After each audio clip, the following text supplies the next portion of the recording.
Pessoal, estou iniciando aqui um tutorial de processamento de imagens para astrofotografia e nós vamos fazer esse tutorial aqui usando o Deep Sky Stacker, que é uma ferramenta gratuita, pode ser baixado na internet, né, pelo site do fabricante, e eu vou deixar disponibilizado para vocês aí. Ah, uma coisa que é importante quando a gente vai falar de processamento de imagens, uma coisa que é muito bacana quando a gente fala de processamento de imagens em astrofotografia digital, é falar de empilhamento. E o Deep Sky Stacker faz justamente isso, ele faz um empilhamento de várias imagens feitas no mesmo tema. Então, se você tem, por exemplo, uma foto de uma nebulosa, que você poderia fazer em uma única exposição lá de 10 minutos, você pode fazer ela, dividir ela em 20 exposições de 30 segundos e fazer o empilhamento dessa foto no Deep Sky Stacker. Esse processo tem algumas vantagens. Por exemplo, a gente deixa de correr o risco de se passar um avião na frente da imagem, a gente perdeu os 10 minutos de exposição, a gente perde apenas os 30 segundos daquela única foto, né? A gente descarta na hora do processamento. E outra das principais vantagens é que a gente consegue fotos de uma qualidade muito maior, com menos ruído, e com o empilhamento a gente consegue extrair o máximo de informação desta imagem, né, dessas fotos. Bom, agora quando a gente fala de empilhamento, a gente fala não só da adição, né, do empilhamento da luz, né, das fotos, né, da informação luminosa, mas a gente fala também do empilhamento de defeitos da câmera, da lente, do sensor. Então, para reduzir esses defeitos, a gente tem alguns frames de calibração. Por exemplo, um defeito muito comum em câmeras é ter pixels quentes, né, que são chamados hot pixels. Esses pixels são nada mais nada menos do que um defeito no sensor. E quando a gente utiliza a câmera com ISO elevada e um grande tempo de exposição, a gente acaba expondo esses hot pixels na imagem. Então eles aparecem como pequenos pixels pontuados. São defeitos que quando a gente começa a fazer o empilhamento, eles vão ser somados e a gente vai perceber ele claramente na imagem final. Então, para a gente retirar esses hot pixels, a gente usa os chamados dark frames. Os dark frames, para a gente fazer os dark frames, a gente vai precisar pegar a nossa câmera, a câmera que a gente usou, né? Isso preferencialmente no momento da fotografia, e vai usar a mesma configuração que a gente utilizou para fazer a fotografia. Então aqui, por exemplo, nessas imagens que eu fiz aqui de Andrômeda, tá? Eu utilizei esse setup que vocês viram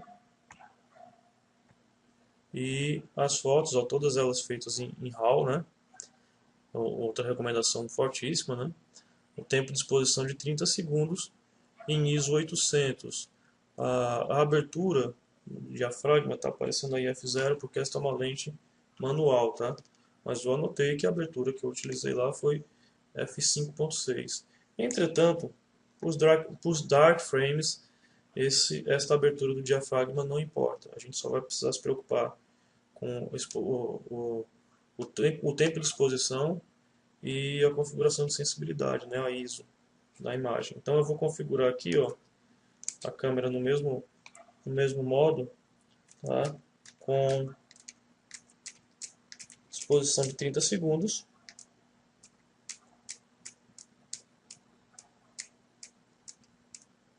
Exposição de 30 segundos, você vê que o F aqui não é detectado, porque a lente é manual.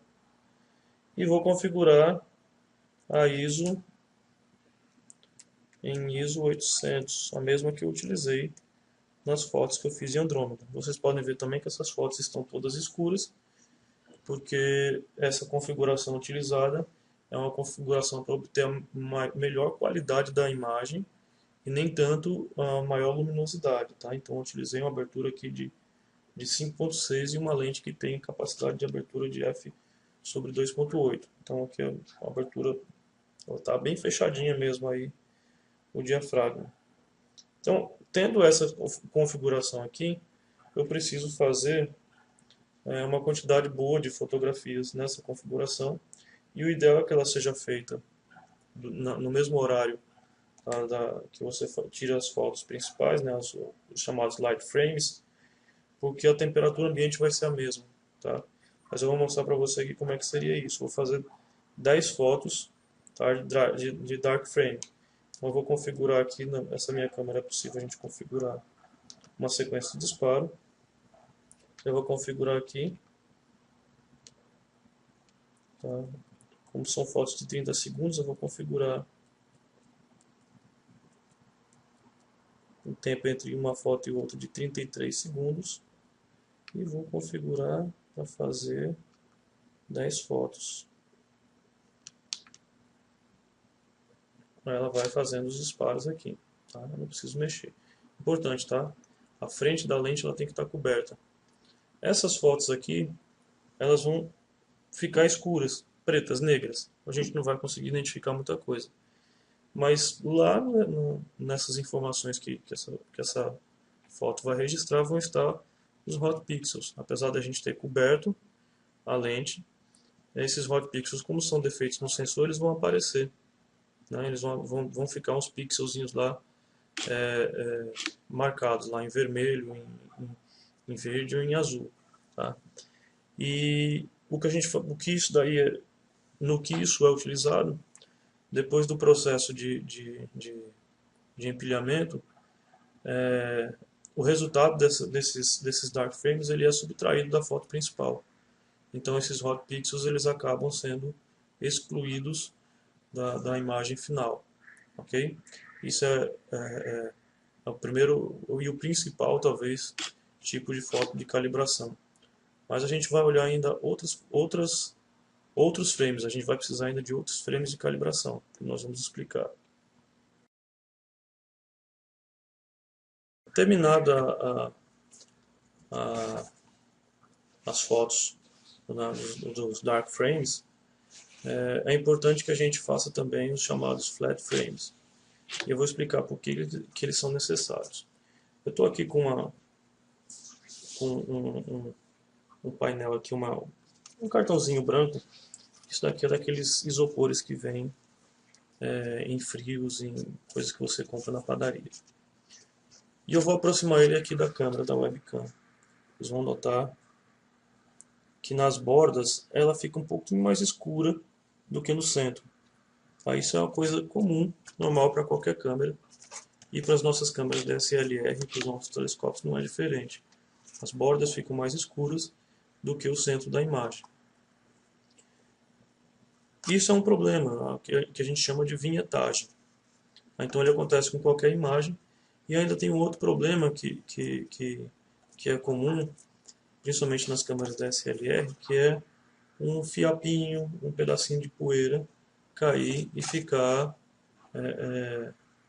sujando o nosso sensor.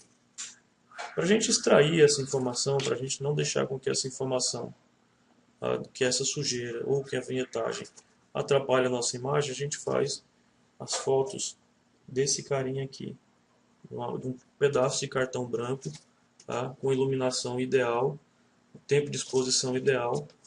Agora, utilizando a mesma câmera, com a mesma distância focal e o mesmo foco, né, que você utilizou para fazer as fotografias.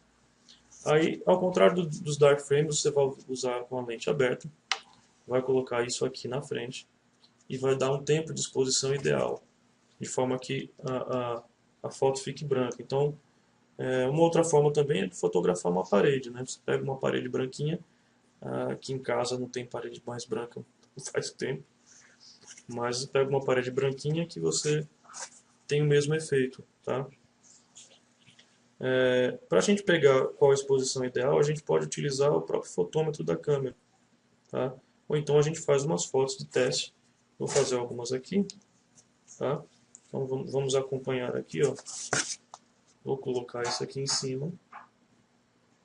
Tá? O ideal é que isso aqui não tenha nenhuma marca. Com certeza o tempo de exposição não vai ser isso tudo.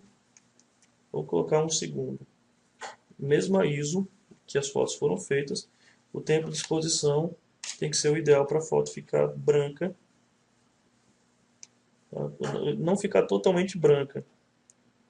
Mas vai ficar um acinzentado, no centro ela pode ficar branca, mas não pode ficar totalmente branca. Pronto, isso daqui é uma coisa que se aproxima do ideal. Ela não está totalmente branca, mas fica marcada as bordas, né? As bordas ficam mais escuras. Então aqui, ó, eu já fiz uma, vou fazer duas, três, quatro, cinco, seis, sete, oito, 9, 10. Então 10 fotos, tá? Utilizando esse mesmo tempo de exposição, mesma ISO e com o mesmo equipamento. Essas fotos vão ser empilhadas para gerar o chamado master flat, que vai ser a informação que vai ser subtraída, tá, da nossa imagem final. Então ele vai subtrair a vinhetagem, vai subtrair os grânulos de poeira ou fiapos que existam lá no nosso sensor.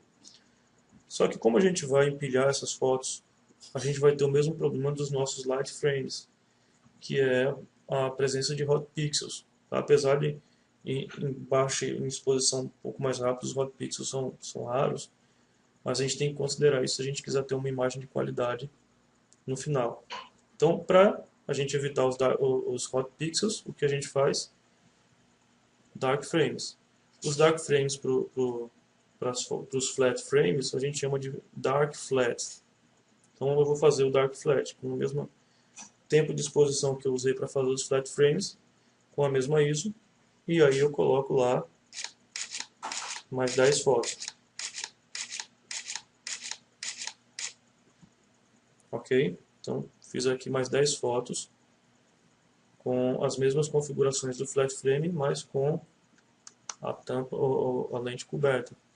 Tá? Essas fotos, os dark flats, serão subtraídos do flat frame antes que o flat frame faça a remoção da vinhetagem e dos grânulos de sujeira e fiapos lá da nossa imagem principal.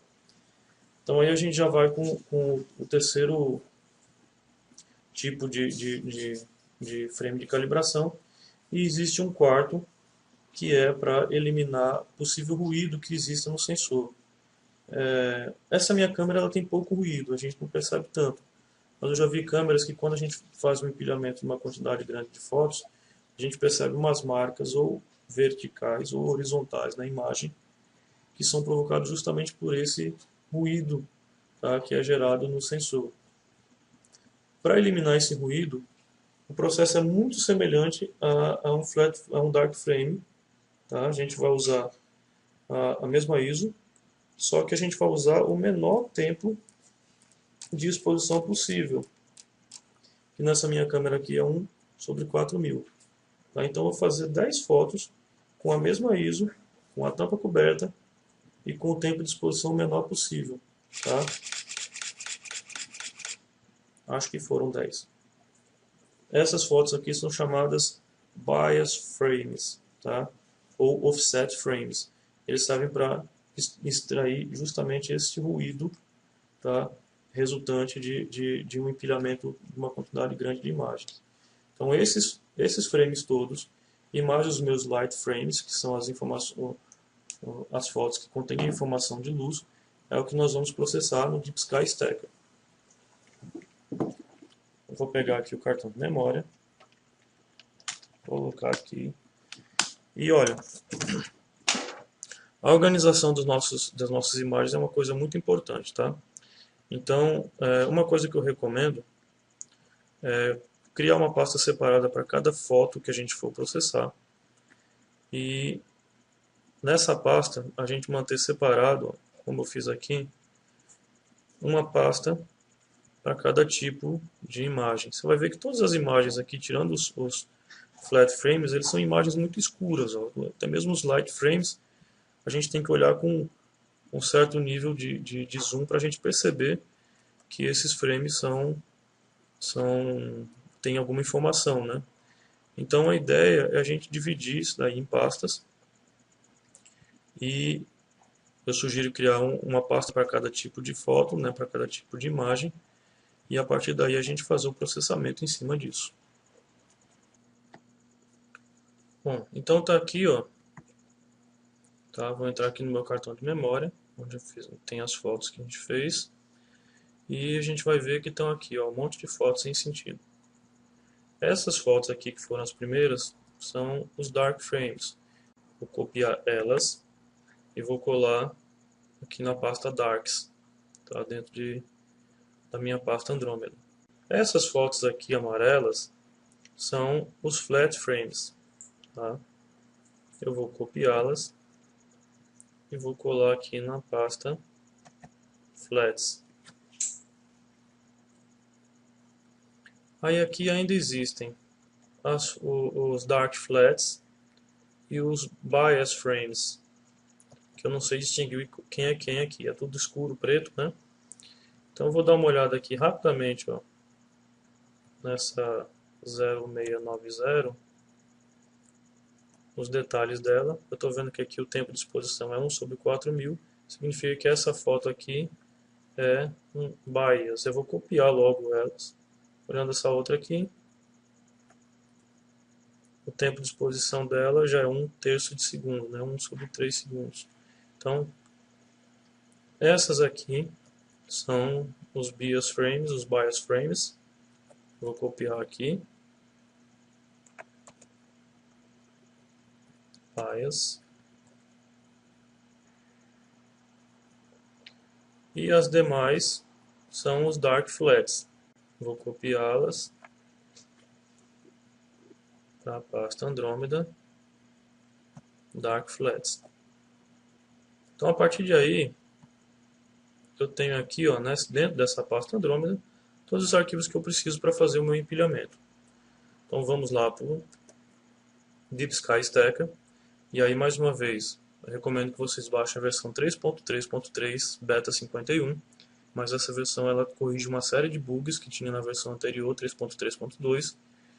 E tem compatibilidade com mais tipos de mais arquivos RAW que a versão anterior. Então, a gente vai usar essa versão. A gente vai pedir para...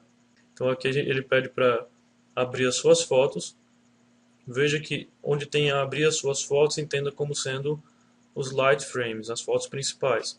A gente vai buscar lá na pasta. Vamos copiar a pasta Andromeda.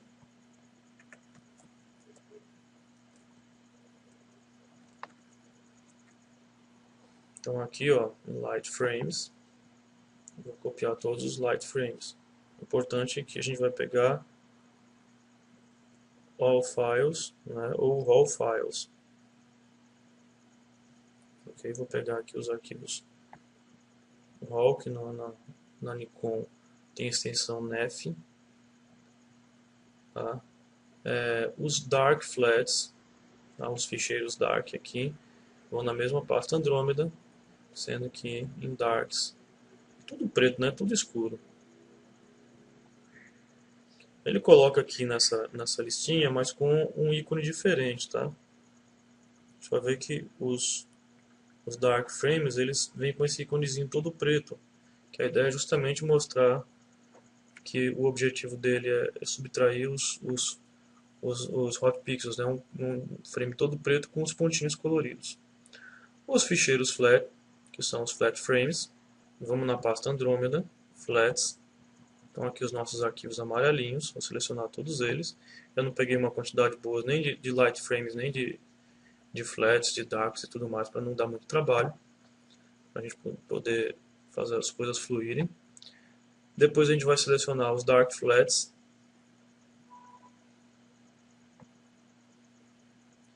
E por último, os bias frames. Cuidado para não confundir nada, tá? Então aqui a gente tem os nossos arquivos todos. Tem uma série de opções aqui, mas eu vou mostrar para vocês as opções básicas que normalmente isso daqui vai servir em 99% dos casos. Primeiramente, essa opção aqui que tem verificar tudo, na verdade ela quer dizer marcar tudo, tá?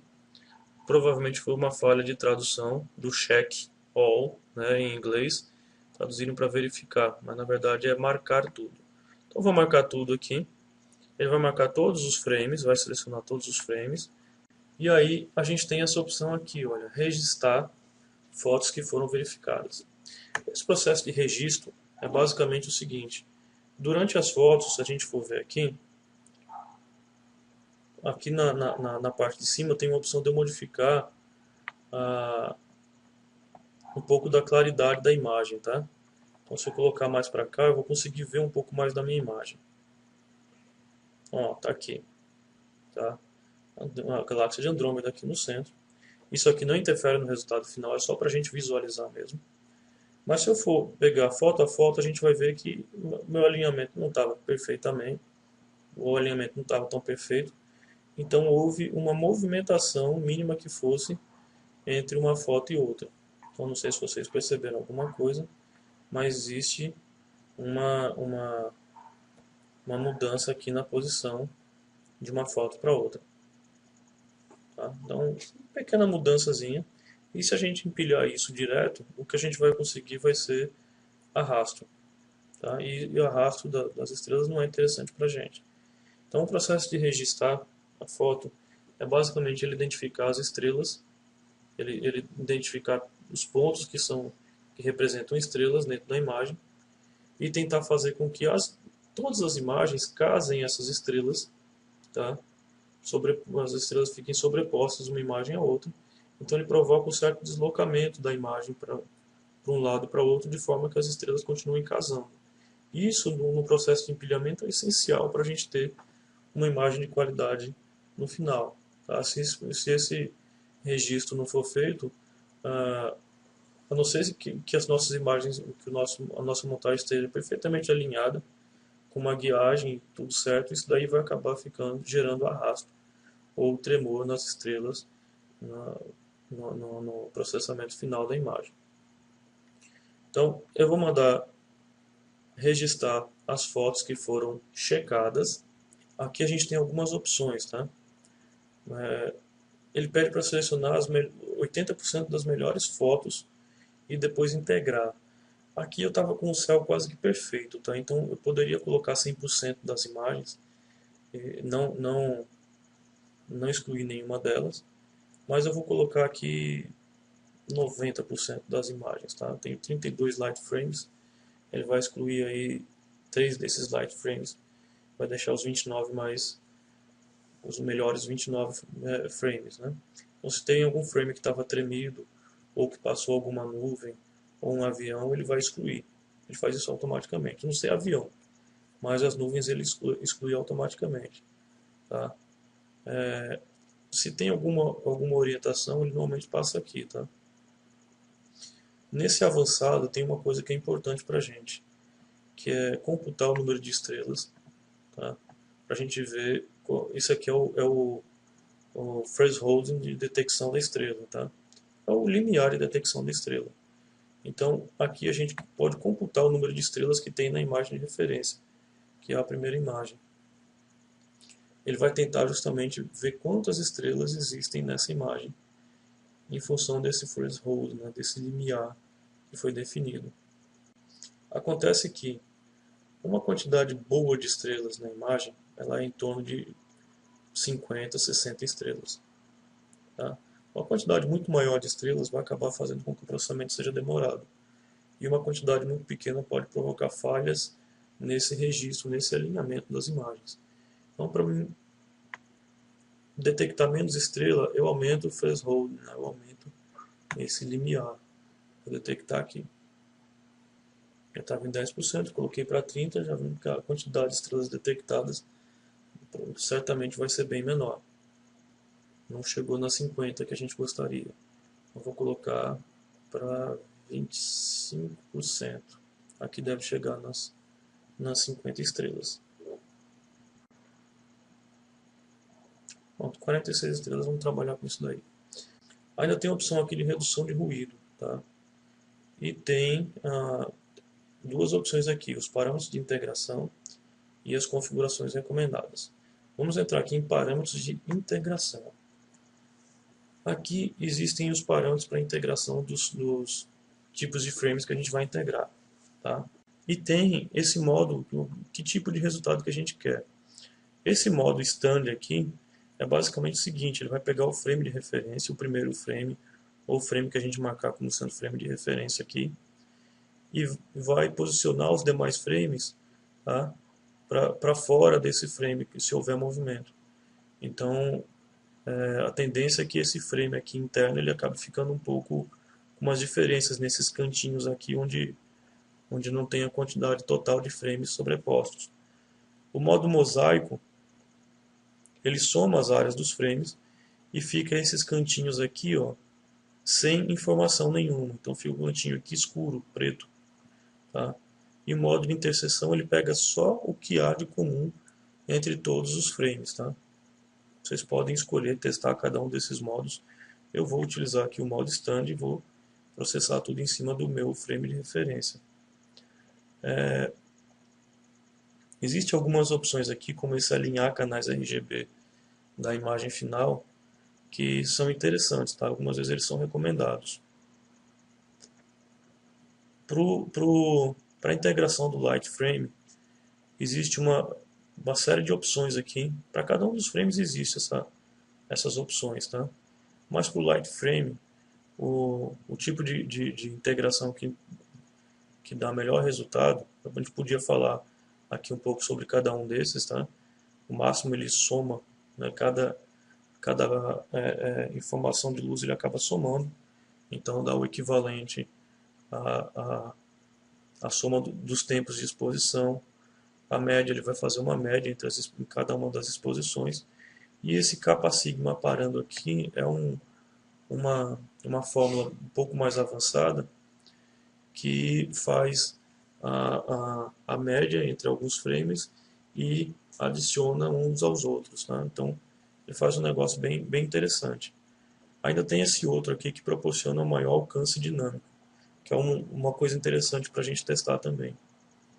Eu vou usar esse kappa sigma parando, e esses parâmetros aqui sempre me disseram que são os ideais. Então, normalmente eu não mexo nisso.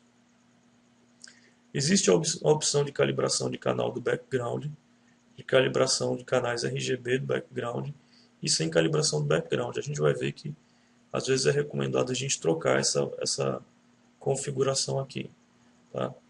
Com relação a dark, flat e o bias, eu recomendo deixar a integração do tipo média, até porque a gente não faz uma quantidade grande desses frames. Tá?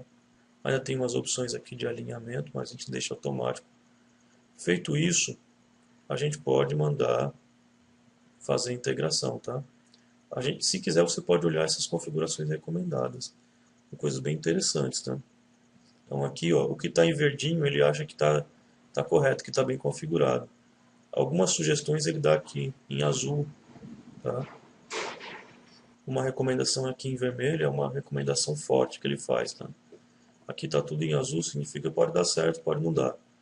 A gente vai ver no resultado final e dependendo de como for a gente refaz, tá? Então eu vou mandar registrar e agora ele vai, mais uma vez ele passa aqui pela sugestão e quando eu iniciar ele vai começar esse processo de empilhamento e registro, né, das imagens, tá?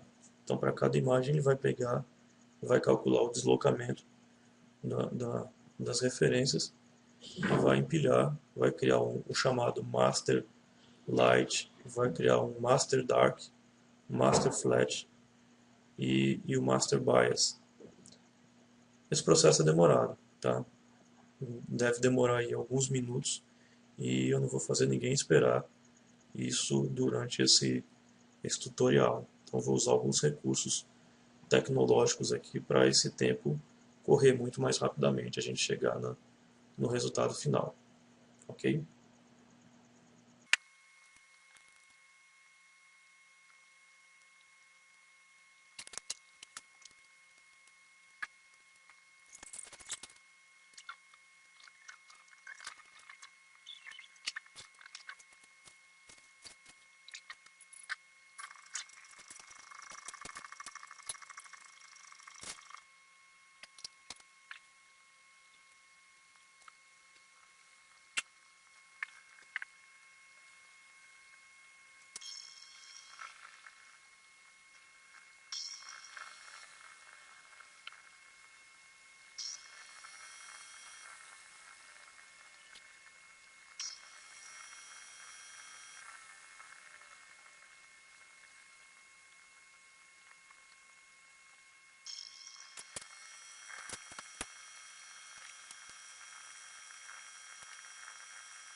Bom, enfim, concluída o empilhamento da nossa imagem, a gente vai ter aqui carregado no Deep Sky Stacker o resultado final.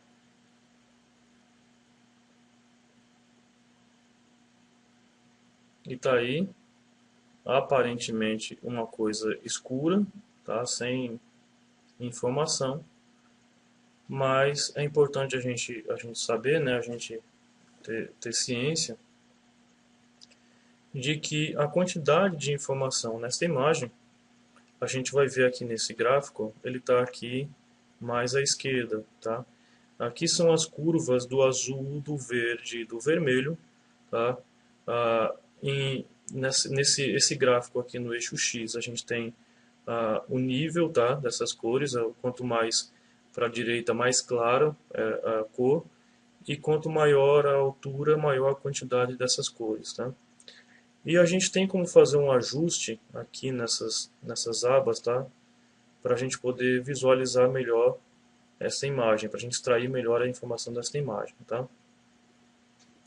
Por exemplo, aqui nesta parte de tonalidade, iluminância em tonalidade, a gente tem condição de mover, tá? Aqui a gente altera, ó, a inclinação desta curva, e essa curva é uma espécie de multiplicador, tá? Para ser aplicado na informação de cores, tá? Então aqui, por exemplo, quando está próximo da parte inferior, a gente está multiplicando por zero, tá? E quando está próximo da parte superior, a gente está multiplicando por x lá. Esse x eu não sei dizer o que é. Mas eu posso aqui, ó, nesses dois sliders, eu posso mover, ó, essa curva mais próxima de onde existe informação de cor, e a gente vai ver, ó, que ao fazer isso, tá, a gente vai visualizar a mudança aqui na imagem. Deveria ter visualizado.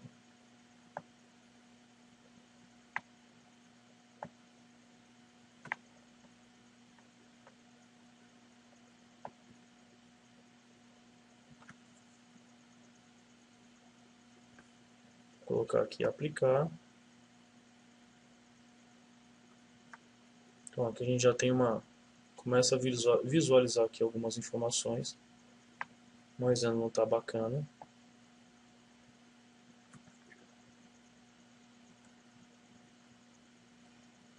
Vou jogar assim, essa parte aqui um pouco mais para cá. E aqui a gente diminui um pouco a inclinação, para a gente ter uma variação maior das cores, tá? Não ficar muito dura a imagem.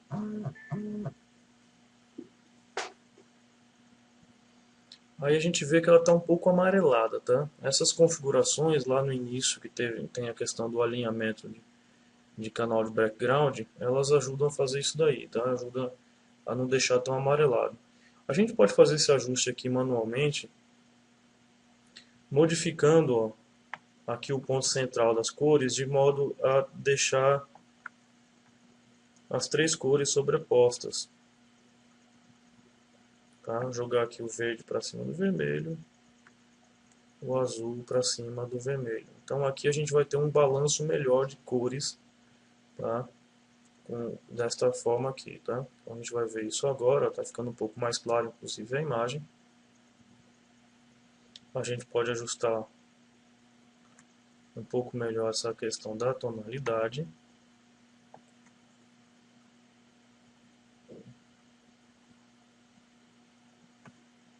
Tá? E aqui, ó, a gente ajusta o ganho de luminosidade, tá?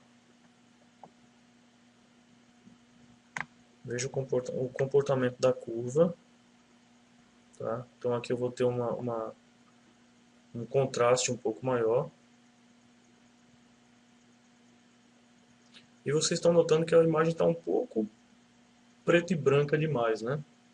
Tem a questão da saturação, tá? A saturação vem normalmente em 0%. Eu gosto de colocar em pelo menos 40% aqui para a gente ter as cores um pouco melhorzinhas, tá? Mas aqui está muito esverdeado ainda, tá? Significa que o nível de verde aqui está muito alto. Então a gente pode ajustar essas cores aqui de forma a ganhar um pouco mais aqui, puxar um pouco mais para o azul.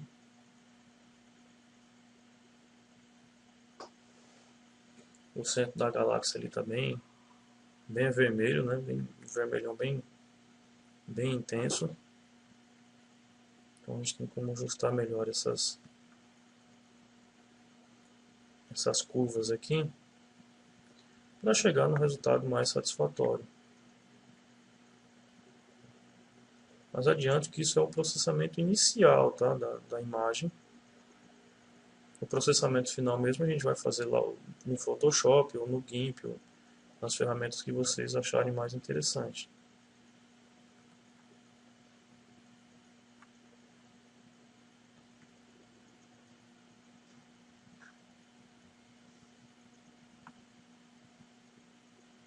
Aqui vai ficar esverdeado.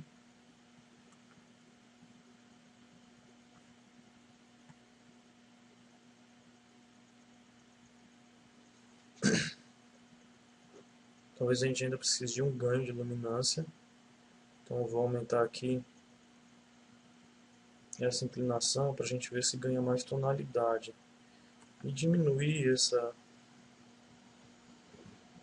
que a gente vai diminuir essa curvazinha aqui, tentando jogar ela para próximo do... um pouco mais para baixo, né?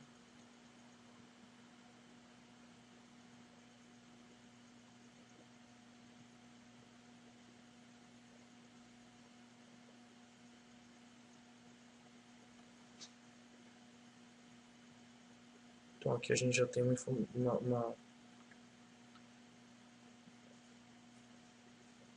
uma coisa mais próxima do resultado que a gente deseja.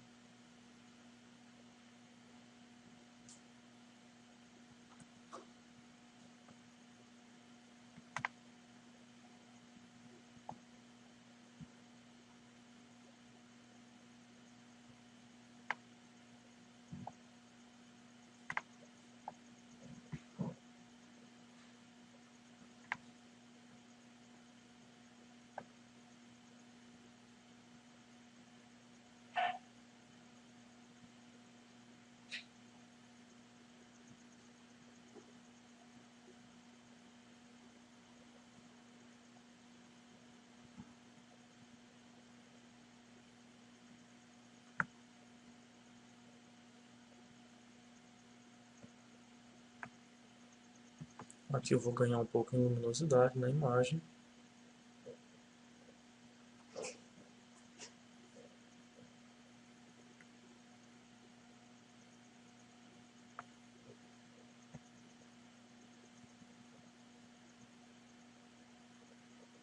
Agora uma coisa importante aqui, a ser destacado, é que eu usei apenas 32, tá, frames para fazer essa imagem. E aqui, muito certo, provavelmente, seria importante utilizar uma quantidade maior de imagens para poder fazer essa foto da galáxia de Andrômeda. Tá? Então aqui a gente certamente não vai conseguir o nível de detalhes, né, que a gente teria se tivesse aí 1 hora de exposição, alguma coisa assim.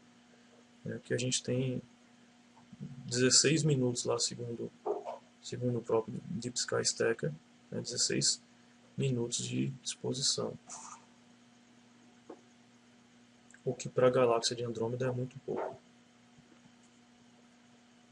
Aí o que a gente pode conseguir aqui é tentar melhorar um pouco esse contraste.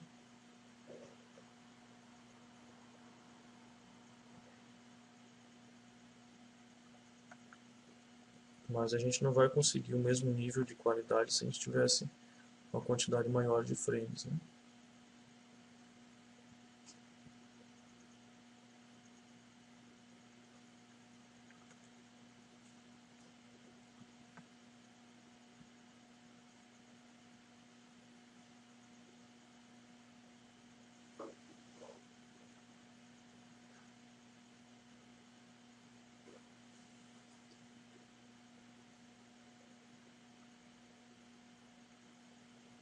Aqui está chegando próximo aqui,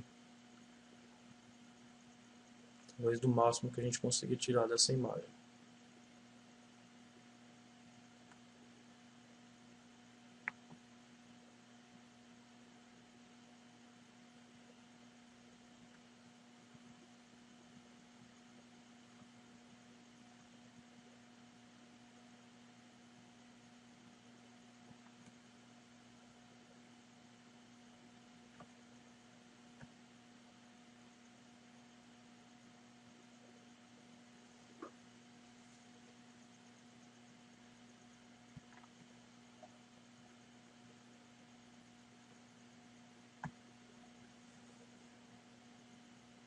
Eu acho que melhor do que isso daí vai ser difícil.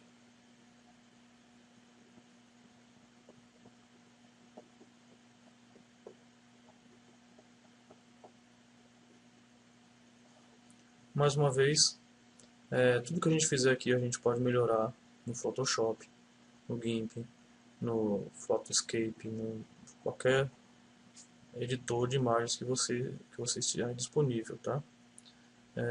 Aqui a imagem gerada, tá? Essa imagem aqui a gente vai guardar, cadê? Guardar a foto no ficheiro, ou seja, salvar a imagem no arquivo. A gente use preferencialmente imagem TIFF, tem a opção aqui de 32 bits por canal, tá? Aqui é uma imagem com uma qualidade muito maior, mas não é qualquer editor que abre. Então procure salvar nesse formato. Eu vou salvar aqui na mesma pasta que a gente tem processado, na pasta Andromeda.